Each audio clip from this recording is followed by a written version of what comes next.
የአማራ ፋኖ ብሔራዊ ንቅናቄን በተመለከተ አዲስ ሰበር ዜና ተሰምቷል። አቶ እስክንድር ነጋ ከአማራ ፋኖ ብሔራዊ ንቅናቄ የተሰጠውን ኃላፊነት አልቀበልም ያለበት ዋናው ሚስጥራዊ መረጃም ተጋልጧል። ከትላንት ጀምሮ ሌሊቱን በተደረገ ከፍተኛ ትንቅንቅ ደግሞ ወታደራዊ አመራሮችን ጨምሮ ከ110 በላይ የሚሆኑ የመንግስት ኃይሎች በአማራ ፋኖ እጅ ላይ መግባታቸው ታውቋል። በወሎ ቀጠናም ከፍተኛ ትንቅንቅ የተቀሰቀሰ ሲሆን በአሁኑ ሰዓትም ጀነራል ተፈራ ማሞ ትዕዛዝ ሰጥተዋል። አርበኛ ዘመነ ካሴን በመምታት የተፈጠረውን አንድነት መበተን አለብን በሚልም ታላቅ ሴራ ተጠንስሷል። በሌላ በኩል ዶናልድ ትራምፕ አደገኛ ካርድ በመምዘዝ የ4 ኪሎን ቤተ መንግስት አተራምሰዋል። በዝርዝር እንመለከተዋለን። ጥር 13 2018 ዓ.ም ለሰዓቱ የተሰሙ አዳዲስና ወቅታዊ እንዲሁም ሰበር የድል መረጃዎችን እናስደምጣችኋለን። መረጃው ለሁሉም እንዲደርስ ደግሞ እናንተን ቪዲዮውን ላይክ፣ ሸርና ሰብስክራይብ እያደረጋችሁ እስከ መጨረሻው አብራችሁን ቆዩ።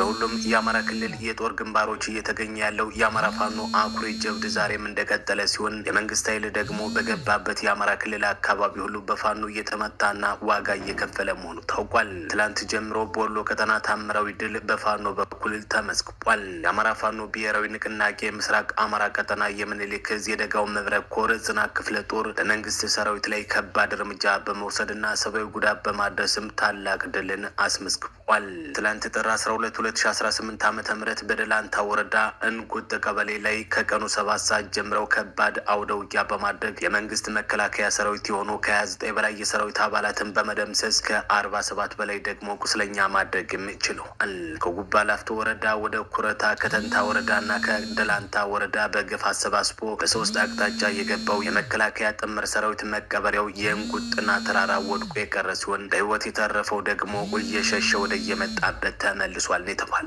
የአማራ ፋኖ ብሔራዊ ንቅናቄ ጽናት ክፍለ ጦር ነው ከበባ ውስጥ በማስገባት ወደ ቀጠናው የገባውን የመንግስት ጥምር ኃይልን መምታት እየቻለው ከፋኖቹ የደረሰበትን የተጠናከረ ጥቃት መቋቋም ተስኖት ነበር የተባለው የመንግስት ጥምር የጦር ሰራዊትን አዳሩን አመራሮቹ ራስን አውጣ የሚል ትዕዛዝ አውርደውለት ወደ የመጣበት ስለመሸሹም እየተነገረ ይገኛል። ሆኖም በዛሬው ዕለት በርካታ ኃይል በማስገባት ጽናት ክፍለ ጦርን ለመምታት ወደ ቀጠናው ለመግባት ሙከራ ማድረጋቸውን ተከትሎ የአማራ ፋኖ ብሔራዊ ንቅናቄ የምስራቅ አማራ ቀጠና የምኒልክ ዕዝ ኃይሎች ከጠዋት ጀምረው ከፍተኛ ትንቅንቅ ላይ ናቸው ተብሏል። በተመሳሳይ በጎንደር ቀጠና በማሰሮ ደንብ ግንባር ትላንት በበዓለ ጥምቀቱ ዕለት በተደረገ አውደ ውጊያ መስመራዊ አዋጊና አመራሮችን ጨምሮ ከ110 በላይ የአገዛዙ ወታደሮች ሙትና ቁስለኛ መደረጋቸውን የደረሱ መረጃዎች ያመላክታሉ።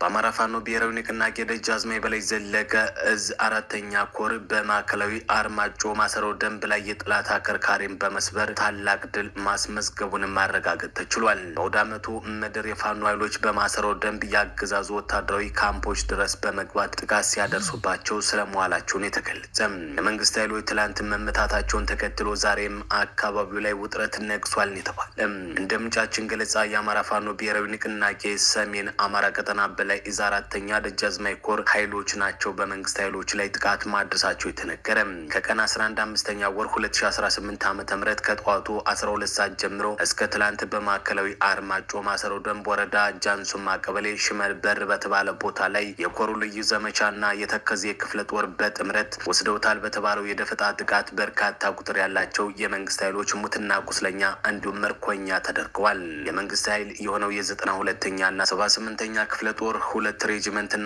1 ሻለቃ አድማ በትን ወደ 70 የሚሆን ሰላም አስከባሪ ክፉኛ ተመቷል። በሽመል በር በጥላት በኩል ከ70 በላይ ሲደመሰስ ከ40 በላይ ደግሞ ቁስለኛ ስለመሆኑ የወጡ መረጃዎች ያመላክታሉ።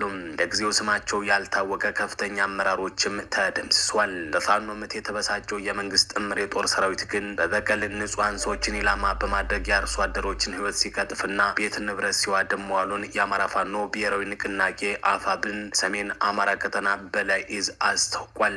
በወሎ ቀጠናና በጎንደር ቀጠና የተቀሰቀሰውን ጦርነት ተከትሎ ጀነራል ተፈራ ማሞ ሁሉም ሰራዊት ዝግጁ እንዲሆን እንዲሁም ደግሞ በቀጠናው የተከፈተውን ጦርነት ሰራዊቱ እንዲቀለብስ አዲስ ትዕዛዝ ሰጥተዋል።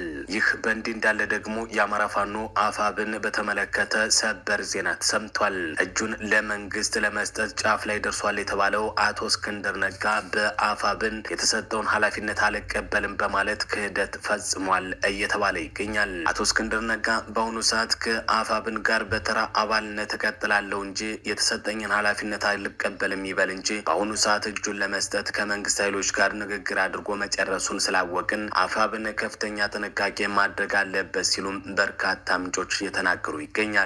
እስክንድር ነጋ በቅርቡ ውህደት ፈጥሮ በተመሰረተው የአማራ ፋኖ ብሔራዊ ንቅናቄ አፋብን ውስጥ ተሰጥቶት የነበረውን ኃላፊነት እንደማይቀበልና በምትኩ ደግሞ ሌላ ሰው እንዲተካ ማሳሰቡን የተሰማም። አቶ እስክንድር ነጋ ይህንን ያስታወቀው ትላንት ጥር 12 ቀን 2018 ዓ.ም ለንቅናቄው ጽፎታል በተባለው ደብዳቤ እንደሆነም እየተነገረ ይገኛል። በደብዳቤው ላይ የድርጅቱን መመስረት በደስታ እመለከተዋለሁ ብሏል የተባለው አቶ እስክንድር ነጋ ሆኖም ግን በአዲሱ የውህደት ድርጅት ውስጥ በአመራርነት የመቀጠል ፍላጎት እንደሌለው በግልጽ አስቀምጧል። በአዲሱ ድርጅታችን ውስጥ የፖሊት ቢሮ አባል ሆኜ መስራት እንደማልችል ታውቆ በተመደብኩበት ቦታ ላይ ሌላ ሰው እንዲተካ አሳስባለሁ ሲል ጥያቄውን አቅርቧል። ከአመራርነት ለመልቀቅ ቢወስንም ከትግሉ እንደማይለይ ገልጿል የተባለው አቶ እስክንድር ነጋ ይህንን ተከትሎ ግን የበርካቶች እምነት ተሸርሽሯል። እስክንድር ነጋ ተራ አባል ሆኜ እቀጥላለሁ የሚለው ተልእኮውን እስከሚያሳካ ድረስ ነው የሚሉም ተበራክተዋል። በሌላ በኩል ጦርነት የሰለቻቸው በርካታ ሰራዊት ፋኖን እየተቀላቀሉ ይገኛል። በዚህም ሰራዊቱ ህይወቱን እየገበረ ያለው ለግለሰቦች ስልጣን ማቆያ እንጂ ለሀገር ሉዓላዊነት እንዳልሆነ በግልጽ እየተረዳው እየመጣ ነው እያሉ ይገኛል። አሁን ላይ የጦርነቱ ዓላማ ምን እንደሆነ በግልጽ እየተረዳ መጥቷል የተባለው አብዛኛው የመከላከያ ጥምር ሰራዊት አባላት በየቀኑ እየፈረሰ ወደ ፋኖ እየተቀላቀለ እንደሆነ መረጃዎች ያሳያሉ።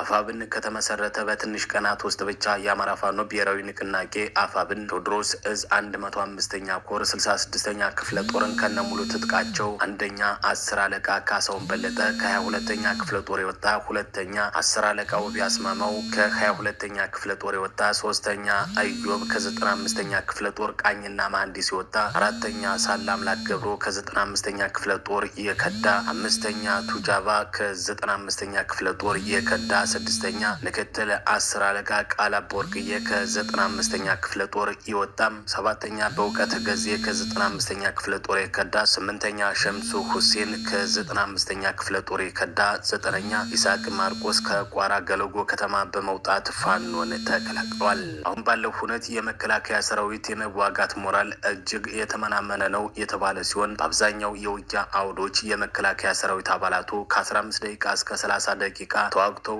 እንደሚሸሹ እጅ እንደሚሰጡ የፋኖ መሪዎችና ቃል አቀባዮች በተደጋጋሚ ጊዜ ተናግሯል። ከባድ መሳሪያዎችን በብዛት መጠቀም ባይችል ኖሮ ሰራዊቱ ከናካቴው ባዶ ሊቀር የሚችልበት እድል ከፍተኛ ነው የሚሉት የፋኖ መሪዎች የብልጽግና አገዛዝ የተማመነባቸው ሌሎች ኃይሎች ለምሳሌ አድማ ብተናና ሚሊሻ በብዛትና በልዩ ልዩ የክልሉ አካባቢዎች እጃቸውን አሁን እየሰጡ ነው። ከዚህ በፊትም በፋኖ ኃይሎች በሺዎች የሚቆጠሩ የሰራዊቱ አባላቱ ከፍተኛና መስመራዊ መኮንኖች ሳይቀሩ እጃቸውን ሰጥተዋል። የሪፐብሊካን ጋርድ አባላት፣ የኮማንዶ አባላት ተማርከዋል። ሙትና ቁስለኛም ሆነዋል። በርካቶች ፋኖን ተቀላቅለዋል። መከላከያ ሰራዊቱ በሺ የሚቆጠሩ ከባድና ቀላል መሳሪያዎች፣ በሚሊዮኖች የሚቆጠሩ ተተኳሾች፣ በ10 ሺዎች የሚቆጠሩ የነፍስ ወከፍ መሳሪያዎች፣ ስናይፐሮች በፋኖ እጅ ወድቀዋል። የፋኖ ኃይሎች ሞራል ከፍተኛ መሆኑ ሞራል ዲሲፕሊን ጠንካራ መሆን በየጊዜው የሚወጡ መረጃዎችን አሁን ያረጋግጣሉ። የፋኖ አደረጃጀትና አቋም ከጋንታና ሻለቃ ወደ ብርጌድ፣ ከብርጌድ ወደ ክፍለ ጦር፣ ከክፍለ ጦር ወደ ኮር እንዲሁም እዞች ከዛም ወደ አንድ ሴንትራል ኮማንድ አድጓል። ከመንግስት ሰራዊት ከባድ መሳሪያዎችን በብዛት ማርኳል። ዙ23 ዲሽካ፣ ብሬን፣ ሞርተር፣ መድፎች በብዛት በምርኮ መታጠቁንም በልዩ ልዩ ጊዜያት የወጡ መረጃዎች ያረጋግጣሉ። አሁን ላይ ከድሮን በስተቀር የፋኖ ኃይሎች ሙሉ በሙሉ በሚባል ደረጃ ከባድ መሳሪያዎችን በእጃቸው አስገብተዋል። ለዚህም ነው ፊልድ ማርሻሉን አስታጥቄ በሚል ስላቅ የሚጠሩ። አሁን ላይ ለምን አስገዳጅ አዲስና ሰፊ ሀገራዊ ምልመላ አስፈለገ? ምክንያቱ ግልጽና ብዙ ዝርዝር መረጃዎችም የወጡበት ነው። አማራ ክልል ለመንግስት ሰራዊት ረመጥ ሆኖ ቆይቷል። እነሱ ያቀዱትና መሬት ላይ ያለው እውነታም ሰማይና ምድር ሆኗል። በተለያዩ ጊዜያት የመጨረሻ ዙር ዘመቻ አቅደው ቢያንስ 10 ዙር ዘመቻዎች ከሽፈዋል። 7 ቀን 15 ቀን የጊዜ ገደብ ለፋኖ ይሰጠናል የሚሉ አዋጆችና መግለጫዎች እየሰጡ በነበሩበት ሁኔታም መንግስት ወደ ክልሉ ያሰማራው ሰራዊት ላይ ከፍተኛ ኪሳራ ደርሷል። በብዙ ሺህ የሚቆጠሩ ለጋ ወጣት የመከላከያ ሰራዊት አባላትም እንዲሞት ተደርገዋል። በመቶ ሺህ የሚቆጠሩ የመከላከያ ሰራዊት አባላትን